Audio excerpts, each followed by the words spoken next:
Welcome to Chamber Chat. I'm Judy Taylor, President of the Habersham County Chamber of Commerce. Thank you for joining us. My guests today include Kurt Cooper, Director of Habersham County Parks and Recreation, the Member of the Month, and Matthew Verotis with Sweetacre Farms Winery. And my first guest is Kurt Cooper. Welcome, Kurt. Yes, thank you. Well, we're just so happy to have you here and to kind of introduce you more to the Habersham and surrounding counties. It's still fun to do being introduced. It's been only a year almost. That was what I was wondering. How long have you been with Habersham? Just about 11 months now, and August 3rd will be the 1 year. Okay. So, well, tell us a little about yourself before you came to Habersham. Absolutely. Well, started out working in Parks and Recreation, small job, maintenance, actually. This one I kind of forget to tell about. I did and where were you then? 1 month at Madison County. Madison County. Where I'm from is Madison County. Just got married, did maintenance. Best job ever. I can't beat getting out and mowing grass and doing that stuff. So, fortunately, position came up in Barrow County. Got the job there as an athletic coordinator, and by fortune, worked up to the parks director in Barrow County. That's and where was I'm the parks from. director. Yes, we did have a good conversation about Tommy Jennings and some of the others. Debbie, great people. Absolutely. Good people with the chamber. They do a great job there too. Yes, they do. As y'all.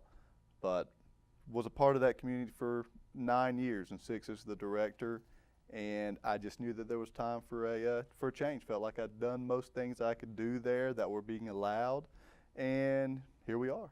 Well, we're glad to have you here. Thank you. Do you feel, have you had a warm welcome from Habersham County? Extremely. That's been something I've been so happy about. In most conversations, being new still, people ask, hey, Kurt, how you liking Habersham? Habersham's great. Good. Let me tell you about the people. Good. And so that's been very welcoming. I've been happy with that. Well, tell us about some of your facilities. Sure you know, thing. most people think of, I think about your swimming pool more than anything else, but you have much more than swimming pools. Right. Well, so tell us about the Habersham County Parks and Recreation facilities. It's a great point that you make, because some people think of recreation, they just think bat and ball sports.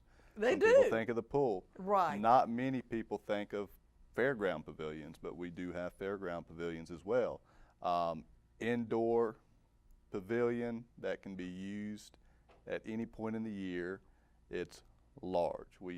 Most people probably are aware of the fair, the Chattahoochee Mountain Fair that takes place there. That's the area. Right, but that only takes 2 weeks out of the year. Correct. And we want more things to happen over there, because we have that whole facility. We have the riding arena. We also have the livestock arena. Those things are going to be year 2 priorities. I've got to find more things there. Now, we've got some weddings that take place. Chamber we will be great. We need to list that as an event. Absolutely. As an event place, and we really don't. And you know, the thing is, I'm all about getting people aware of things, and if they can get aware and we can do some events, all the people that show up. I just gave myself a note. Good. Everybody that shows up gets to at least see it and think, maybe I could use this in the future for something. Right. So I would love to work with the chamber there. Good. Well, tell us about your summer programs. I know, without a doubt, you do more with children in the summertime and maybe adults in the other seasons. But anyway, what you got going this summer? This summer, between swim meets taking place in the Aquatic Center, we have Evan Oglesby, who was first year working with a camp partnership with us. He's an former NFL football athlete. So good.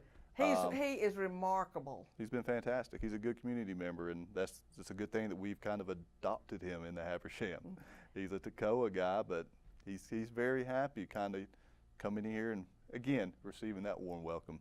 He's been happy. I've been happy because he's been doing our day camp. Can you still sign up for his day camp? Well, this week is the last week. Okay. It was a 6-week session this year. Started right after school. Themed them: football, basketball, cheerleading, and then 3 just daily camps. It was kind of something to get started, test the waters. That's been going well. We have adult pickleball taking place Monday, Wednesday, Friday. I want to get in. Hope you've heard of that one, yeah. I am going to get in on pickleball. You know, not far up the road in Hiwassee, they have multiple outdoor courts where they hold national tournaments. I know they do. We've got folks that want to do that. Tell me more how you can get into pickleball. Monday, Wednesday, Friday from 11 a.m. to 1 p.m. Those are our traditional days and times. Anybody can come up. They do some, you know, beginner instruction classes. But the things are, the guys and girls are very friendly out there, and they want to see new members coming up. Not, I say members, you know, it's kind of become a group. But continuing to grow that participation, that's what they want to see. Do you think you'll ever be offering an evening class? That was one of the first things asked. With what we have during the spring, more fall, winter, we're always doing basketball or something's taking place. This summer we were going to try to start offering a little bit more of the evenings, but it just didn't really fully take off because most people are still using the early times, 11 to 1. Tuesday, Thursday, some folks still do come in the earlier time slot from maybe 11 o'clock to 1 o'clock. 9 to 11. But the next step as well is to get in the youth. But again, that's the hard spot. Well, you know, pickleball is an up-and-coming thing. It is. And everybody doesn't do pickleball, No. but this is the reason I'm interested in it. I understand that you can do it no matter what age you are. And that's the benefit. You're looking at tennis court size. It's being condensed. The pickleball court's much more condensed, smaller net, can play doubles. Most of them play doubles. It's just a lot easier on the body. Recovery time is one thing that the people that I talk to, their recovery time is so much quicker, if recovery at all. So it's just a great thing, and especially being indoors right now in an indoor climate with the winter and the summer. It's a great thing. We put down permanent lines because it had taken off so well, and I think everybody should just Google pickleball if they want to know the full story on it. We could talk on it for a long time. You let me know. Yes, I will. Let's talk quickly about, I know that you have to plan in advance. I know you don't plan right now what you're going to do next week because you have to promote it and get people there. What are you planning now for the fall? Fall time, we do have, which one thing we did get started on was football and cheerleading registration. So with the fall, we've got a good turnout so far for youth football ages 5 through 13. To be a cheerleader or to learn how to be a cheerleader? To be a cheerleader. Okay. So right now, we're actually in the fall, we're more moving back into our athletic programs because during the summer was more about gymnastics camp, sports camps, offering other things to the adults with the pools, but now we're moving back into season where we'll be back into traditional sports. But football and cheerleading will be the first two. Keeping the fingers crossed that we have a turnout with adult softball, co-ed and men's. I've sent that out, just kind of promoting it now. But cross country is something we're looking at as well with some of our neighboring counties, trying to get it started. Would you use a track up at North Georgia Tech or Anybody your track? that have us. We don't have a track. We don't have a cross country track. Well, North Georgia Tech has a nice one. Yeah, and I know that Habersham Central, they got a track. I think they use it out at Wheelbanks right now. But, you know, that's the opportunity that's here, and that just, you know, ties back into the fact of what you mentioned with North Georgia Tech. I mean, people have been so helpful. The school systems have been great. They take us in, let us use the brand new facilities like the football stadium. Last spring, just this past spring, we hosted the state or the track finals for the league we're in.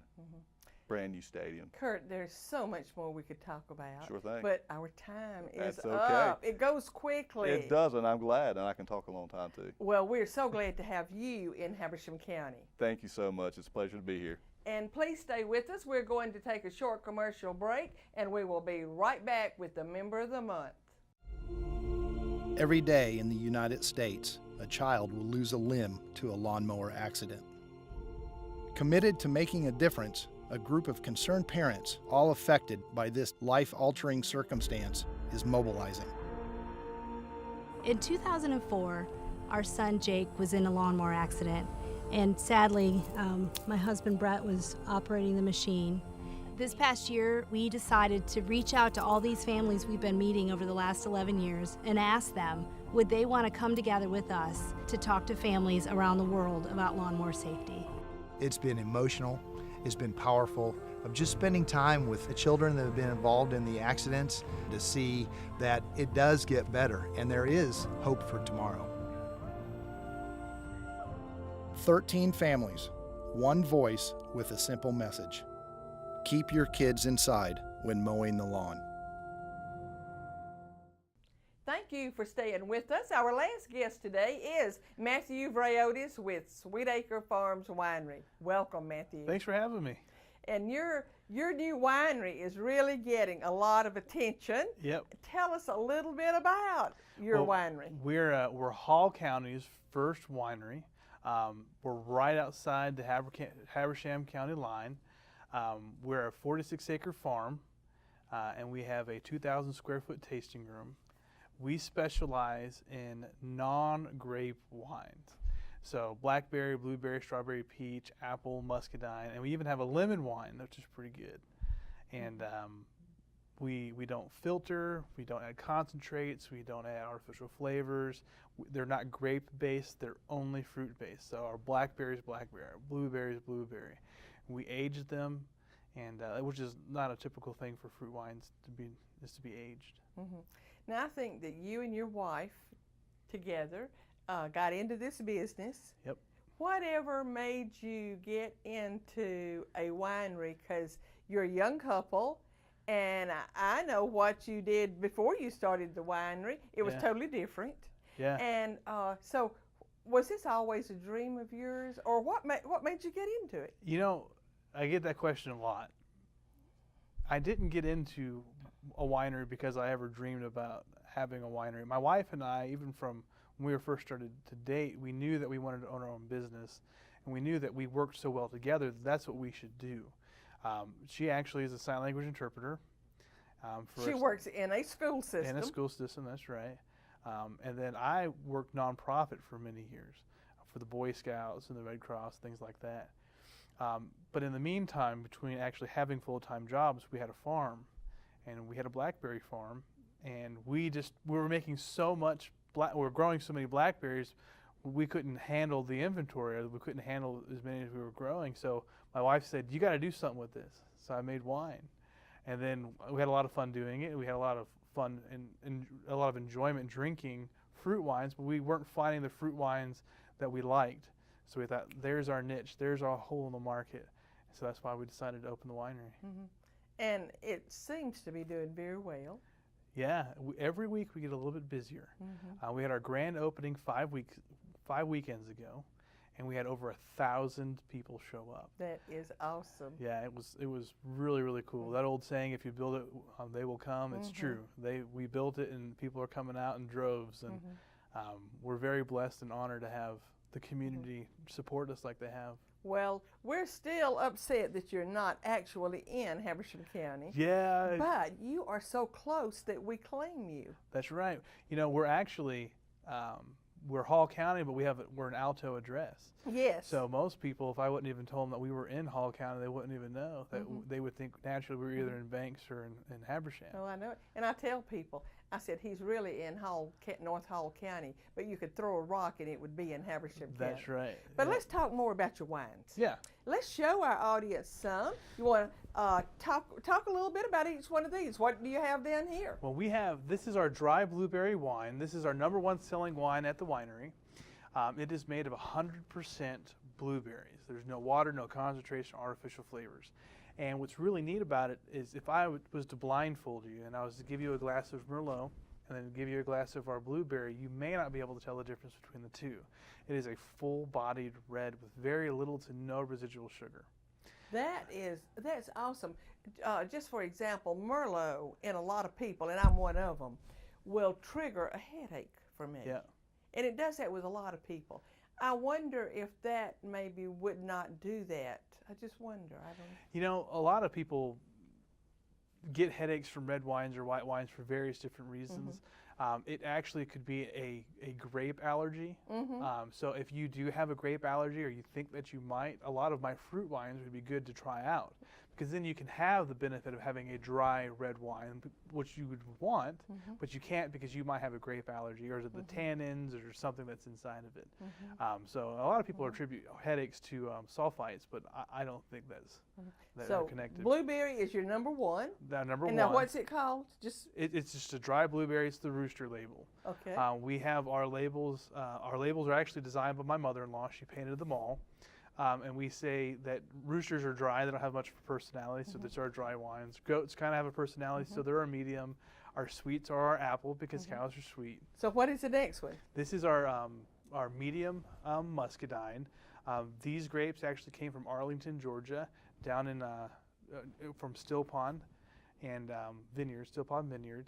And we decided if we're going to make a muscadine wine, let's not oversweeten it. A lot of muscadine wines are very, very sweet. You are so right about that. Yep. So we decided let's just sweeten it just to the very brink of being sweet. Because a muscadine is sweet on its own. That's right. Muscadine, there's a thing between sweetness and perceived sweetness.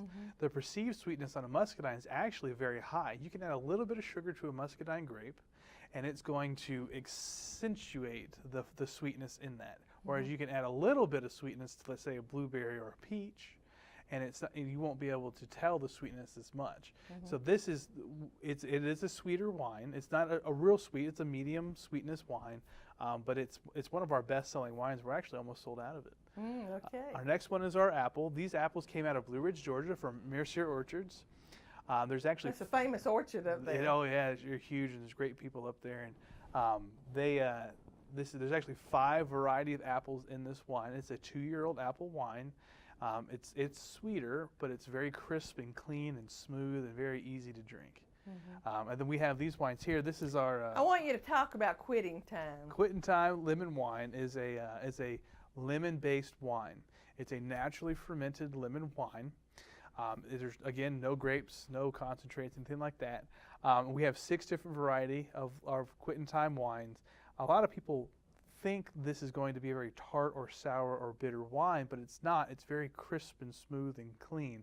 Overall, our best-selling wines that we have in our inventory is our Quitting Time lemon wines. They're very refreshing. It's a thirst-quenching wine. A lot of wines you sip, but this one you can actually drink and get that feeling. I drink it over ice with a slice of lemon. It is an outstanding wine. It's very, very good. You know, Matthew, what you're doing is kind of like you heard of in the days of Prohibition or whatever, that people would just make a little bit of wine in their basement or whatever. That's right. Just enough. And that's kind of like what you have done. Yeah, there's a huge tradition of making fruit wines throughout the world, but especially during Prohibition, because what was going on during Prohibition was also the Great Depression. People don't know that you were actually allowed to make 200 gallons of wine during Prohibition, but you couldn't afford grapes and things like that to make it, so you would forage for local fruits, muscadines, blackberries, grapes, wild grapes. So what I'm doing is I'm taking that tradition of winemaking, and we're bringing it out of the basement and making a whole winery off of it. So. And making it available too. That's Well, right. Matthew, I can't believe it, but our time is up. But tell our audience how they can get in touch with you and how they can find you. Facebook is the best way of getting a hold of us. Just search Sweet Acre Farms Winery and like us. Google, Yelp, Instagram, Twitter, and our website, sweetacrefarms.com. And if all else fails, they can go to the Chamber website. That's right. And look up winery, and you will come right up. Yes, we will. And I always end with a quote. And my quote today is just an old Chinese proverb. If you want happiness for a day, go fishing. If you want happiness for a lifetime, help someone else. Thank you for being with us, and I will see you next time.